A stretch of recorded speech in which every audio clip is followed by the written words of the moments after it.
Think about this for a second. Today, if you pull a dollar bill out of your wallet, you are holding a promise. It is a piece of paper or a digital number on a screen, backed by nothing more than the full faith and credit of the United States government. We treat this money as an absolute reality, but its value is entirely psychological.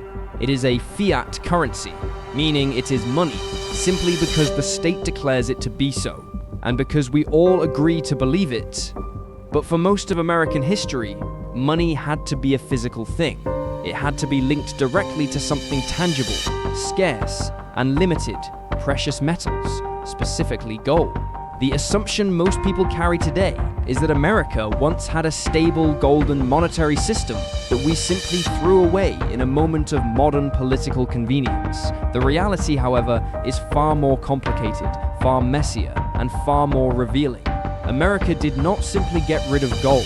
The transformation from gold-backed money to modern fiat currency was a century-long struggle, shaped not by a desire for control, but by a perpetual, agonizing war between two competing ideas, monetary discipline and economic flexibility. To understand why gold was ever considered trustworthy, you have to understand the problem of trust itself. A government can print any piece of paper it wants, but why should a citizen accept it? Historically, precious metals offered an answer. Gold and silver possessed intrinsic scarcity, durability, and a universally recognized value that survived long before the rise of modern state. When the newly independent United States emerged from the wreckage of the Revolutionary War, its first paper currency, the Continental, had collapsed into total worthlessness. Determined to prevent a repeat of this national humiliation, the founders built a constitutional architecture designed for hard money. In the Coinage Act of 1792, the new nation established a bimetallic system pegging the American dollar directly to the value of both gold and silver. But establishing a bimetallic standard did not bring peace. Instead, it set the stage for one of the most bitter political and class struggles in American history. Throughout the late 19th century, the fight over gold and silver was not a dry debate among academic economists. It was an ideological war between creditors and debtors. Creditors, the major banks and wealthy investors of the Northeast, fiercely advocated for a strict gold standard. By keeping money scarce and tied solely to gold, they ensured that the dollars they were repaid would preserve their purchasing power. Debtors, specifically the farmers and laborers of the South and West, fought passionately for bimetallism, demanding that the government coin unlimited silver. By expanding the money supply with silver, they hoped to raise crop prices, induce mild inflation, and make their heavy debts easier to repay. This tension erupted during the Panic of 1893, a devastating depression that pushed the country to the brink of collapse. It culminated in the 1896 presidential election, where populist orator William Jennings Bryan delivered his famous Cross of Gold speech, warning the financial elite that they would not crucify mankind upon a cross of gold. Bryan lost the election, and the gold standard advocates won the immediate battle, formalizing the Gold Standard Act of 1900. But the debate exposed a fundamental truth that still rules modern politics. Whoever controls the supply of money controls who wins and who loses economically. The primary advantage of the gold standard was its strict discipline. It prevented governments from simply financing unlimited spending through money creation. It stabilized international trade and created immense confidence in the currency. But discipline is painful, and during a crisis, that discipline can become lethal. If gold flowed out of a country to pay for foreign imports, the domestic money supply had to contract, forcing down wages, causing unemployment, and triggering bank runs. During a financial panic, a gold-backed system offered no way to inject emergency liquidity into the economy. This weakness was laid bare during the Panic of 1907, when a run on New York trusts threatened to collapse the entire national banking sector. There was no central bank capable of acting as a lender of last resort. The government was helpless. The system was only saved when private financier J.P. Morgan locked the city's wealthiest bankers in his library and forced them to use their personal capital to stabilize the market. The crisis proved that a gold-backed system without a central coordinator was dangerously fragile, directly leading to the creation of the Federal Reserve in 1913.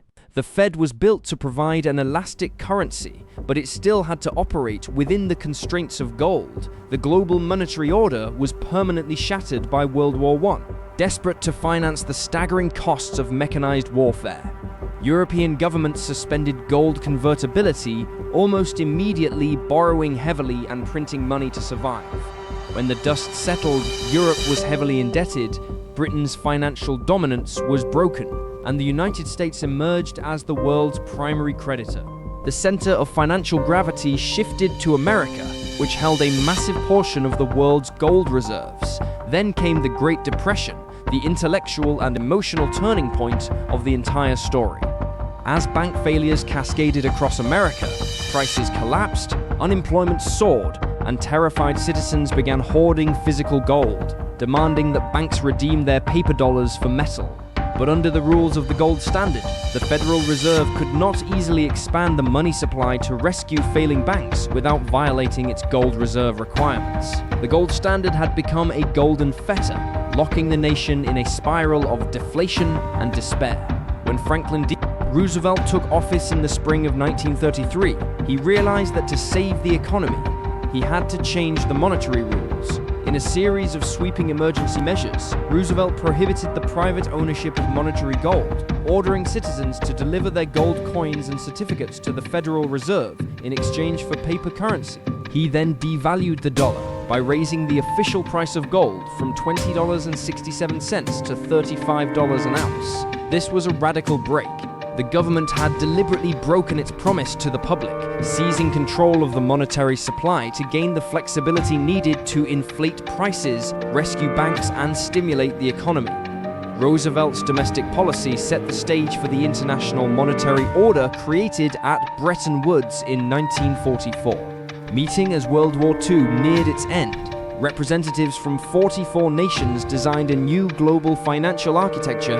The United States, holding the vast majority of the world's gold, stood as the undisputed economic superpower. Under the Bretton Woods system, the US dollar became the anchor of global finance. Other nations pegged their currencies directly to the dollar, while the United States promised to convert foreign governments' dollars into physical gold at the fixed official rate of $35 an ounce. It was an extraordinary arrangement, but it contained a fatal built-in contradiction. As global trade expanded in the post-war era, the world needed more dollars to facilitate commerce. But for the United States to supply those dollars, it had to run a continuous balance of payments deficit, sending more currency abroad than it took in. Eventually, the volume of dollars circulating internationally began to dwarf the physical gold reserves sitting in American vaults. By the late 1960s, a structural tension emerged. The world had plenty of dollars, but the United States no longer had enough gold to back them up if foreign nations demanded redemption. By 1971, the system reached its breaking point, facing rising inflation driven by the funding of the Vietnam War and the Great Society programs. Foreign governments, led by France, began converting their dollars into gold at an accelerating rate. The gold reserves in Fort Knox were draining away rapidly. On August 15, 1971, Richard Nixon announced the suspension of the dollar's convertibility into gold, effectively ending the Bretton Woods system. Most people look at 1971 as the sudden moment America abandoned gold, but in reality, Nixon's announcement merely formalized a transformation that had been underway for decades. The gold standard had been slowly dying since 1914, dismantled piece by piece every time a major crisis demanded economic flexibility over rigid discipline. After 1971, the dollar became a fully fiat currency, and the results were immediate. In the short term, the loss of the gold anchor unleashed the severe inflation of the 1970s as governments and central banks adjusted to a world without physical limits. But in the long term, leaving gold granted the Federal Reserve unprecedented flexibility to manage recessions, lower interest rates during panics, and inject liquidity to prevent systemic collapses, such as the one in 2008. Ultimately, the history of the gold standard is not a simple story of good versus bad. It is a story of a profound trade-off. A gold-backed system brings discipline and limits government spending, but its rigidity can turn a recession into a catastrophe. A fiat system brings the flexibility to manage crises and prevent collapses, but it grants the state and central banks immense centralized power over the value of our labor and savings. Today, the dollar's strength does not depend on gold, it depends on a vast, complex architecture of confidence, economic power, global trade, and institutional credibility. America didn't simply get rid of gold, it replaced a physical anchor with an entirely synthetic system of trust.